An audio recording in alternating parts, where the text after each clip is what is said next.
Professor Chris, can you tell us about like, did it snap into focus in a moment like, oh, now I'm going to dedicate myself to this is what I want to do, where you oriented your energy? I mean, obviously this becomes your livelihood. And did that happen in an epiphany or did that happen over time? Like one piece, one little bit, one So little I step think away. that it really, person who originally planted the seed was my original instructor, a guy named Jeff Serafin. You guys should Okay. definitely have him on. I think he's a great podcast guest.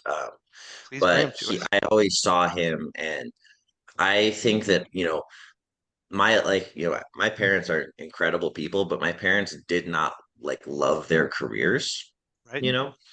And I saw, I was young. You're very impressionable when you're 17, 18. That's when I first started training. And I just noticed how happy uh, Jeff was doing, like teaching and Mhm. Right. being at the gym every day. Like he had been like, so his gym they've been open for 15 years now. When I started, it was like 7 years or something like this. And Hmm.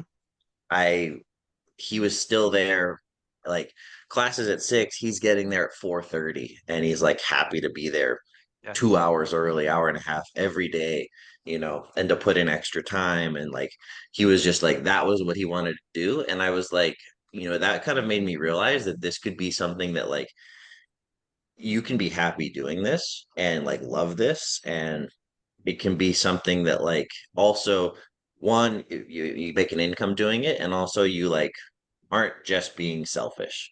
Right. I think Right. that like because I've been in the competitor world for a very long time, and I love competing, and it's fun and it's exciting, but you have to be a little bit selfish when you're a competitor.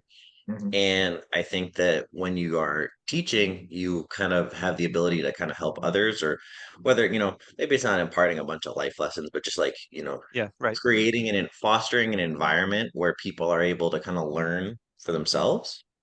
Um, and, kind of seeing my coach do that for me, and then kind of wanting to recreate that same thing for other people was kind of the epiphany that I had as I became more experienced. So That's it was a pretty awesome. gradual thing to answer your question in a Yeah. No, long-winded perfect. manner. Go ahead. Go ahead, Yeah, you, Professor. you should have a path, right? Like you start sometimes helping on kids class, and then we eventually end up like leading one class and then the other class, and then like, man, I really like this, right? That's how similar on how everything started with me. I had a different career, and little by little, it's like, man, I'm taking way too much of my time on this jujitsu place. Might as well make a change on my life, right?